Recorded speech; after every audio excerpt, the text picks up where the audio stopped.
on a journal entry from Wednesday, February 7th, 2018, I said, as humans, we often inspirationally talk about making the jump, but we rarely talk about the fall in between jumping and landing. That point mid-air when you question if jumping was the right decision, or if you'll land on your feet or on your face.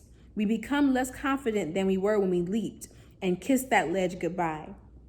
I think we avoid talking about that part because it muddies an otherwise clearly victorious narrative. But the truth is, even the sweetest victories are complicated and cause us to maneuver our emotions in sometimes uncomfortable ways. And that's okay. We have to allow the narrative of winning to have more color, because then maybe jumping won't be such a taboo topic, and maybe less pressure will be put on it. The fall is just as important as the jump and the landing. 2018. I just think that entry was particularly poignant in this moment because, one, it just reminds me again how pieces of our journey, even in the midst of them when they feel solitary, when they feel unrelated to other parts of our journey, it's related. It's related. What I was going through, and like I said this before, what I was going through in 2018 is directly related to where I am right now. It's directly related to the decisions I've recently made. It's directly related to the positioning that I'm trying to place myself in moving forward.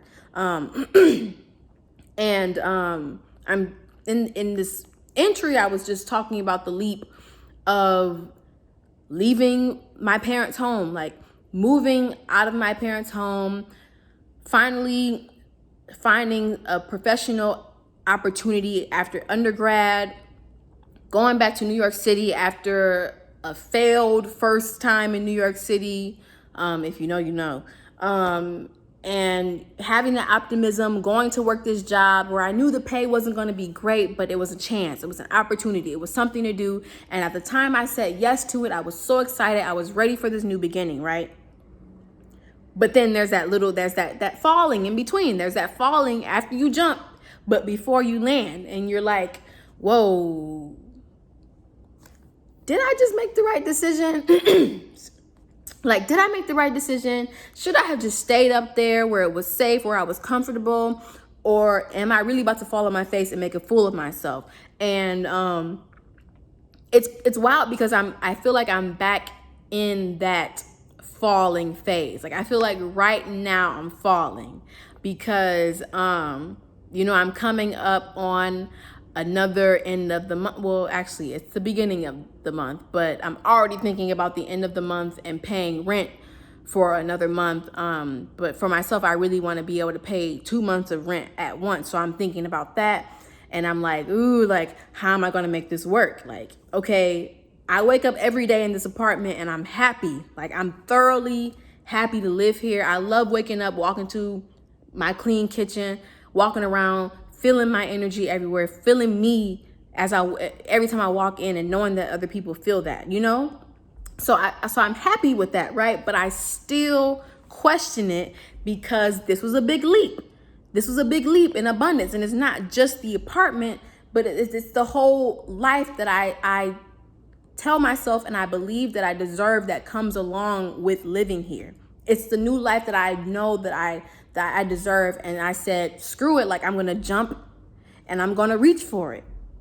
Right? But jumping and reaching for it means there's that leap. When we talk about tarot and we think about the Fool card, what the fool, what he's doing is seen as scary because he doesn't know. He doesn't know. He doesn't know. And we often talk about the act of jumping, and we often talk about making the land, if we made the land successfully, usually. But what about that time when you're falling?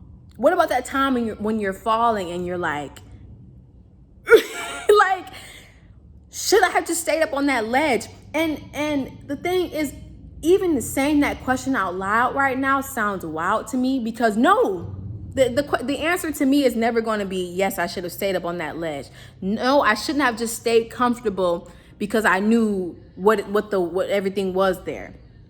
But it just speaks to how fear can creep back in these moments. And I'm proud of myself for being able to have the level of reflection to be talking about this in 2018 in such a tough period of my life.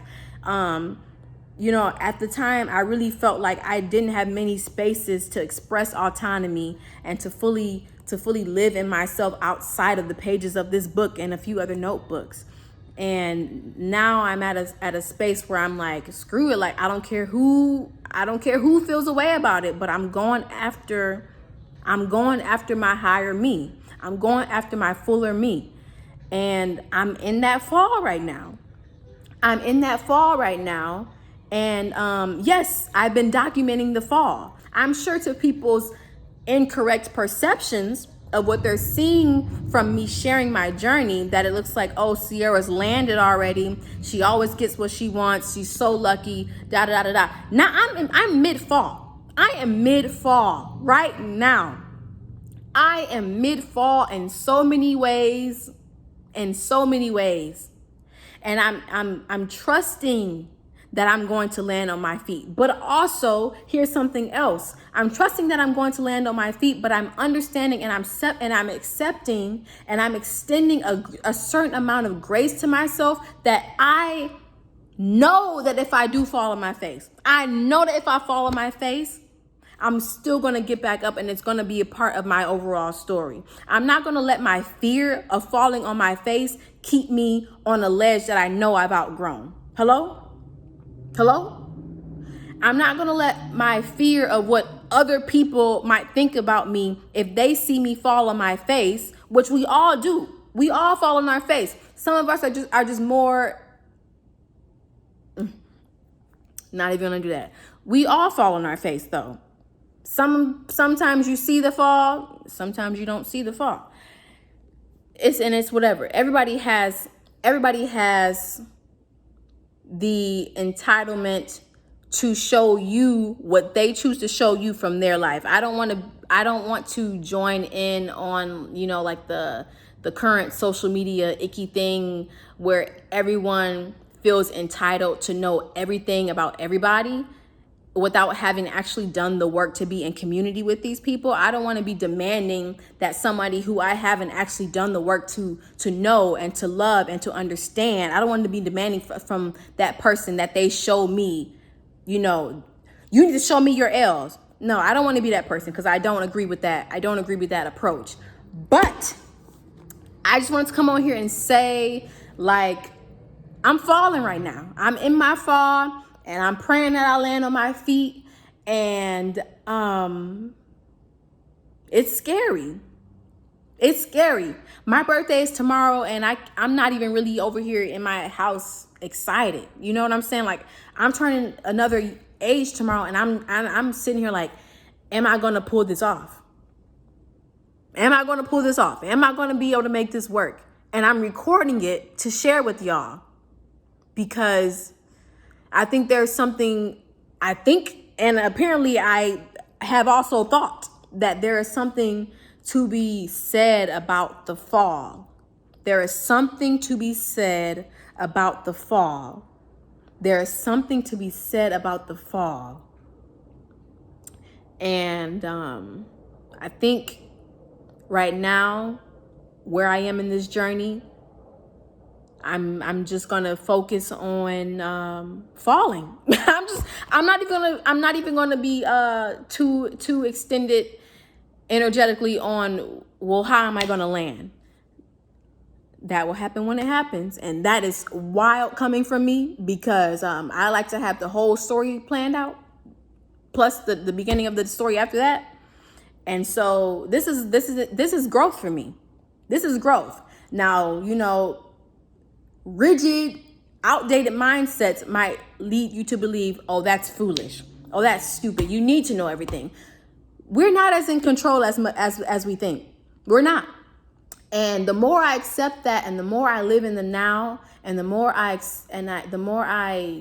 grow in the now, the more I understand that, and the more at peace I become with it. I know I don't control the outcome. I know I don't know everything going on. I don't know all the places that my name is in right now. And I am choosing to see that uncertainty. I am choosing to see that not knowing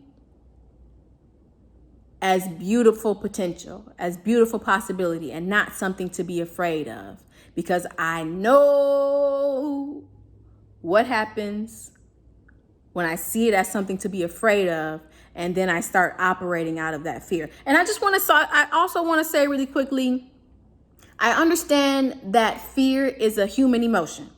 So I'm not here to tell you that you shouldn't ever be afraid. That's literally impossible. Just like I'm never telling you, or I'm never going to tell you that you shouldn't ever experience jealousy. But I believe there is a difference and there is a distinction between experiencing human emotions, regular human emotions like fear and jealousy. There's a difference between that and letting those experiences drive the car of your life. That's when we need to up our accountability of self, because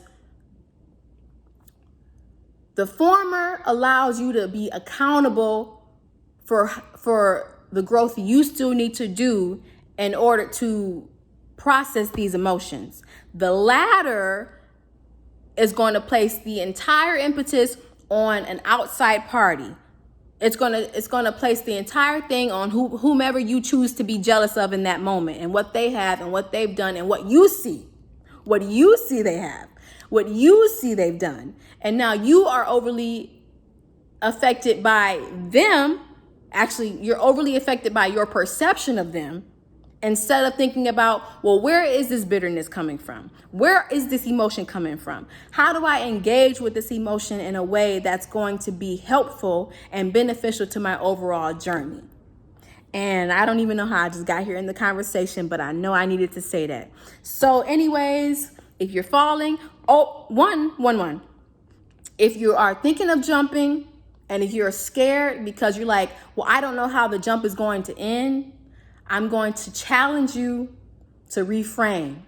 If you're mid-fall like me and you are freaking out and you can't even really be in the falling, you can't even be in the feeling of the fall because you are like, what the hell is going to happen on the floor, on the ground, you know? If that's you, I'm going to challenge you to push your faith a little bit. I'm going to challenge you to ask for help a little bit more. I'm going to challenge you to ask questions a little bit more. And I'm going to challenge you to be present most of all. All we need is a little more time.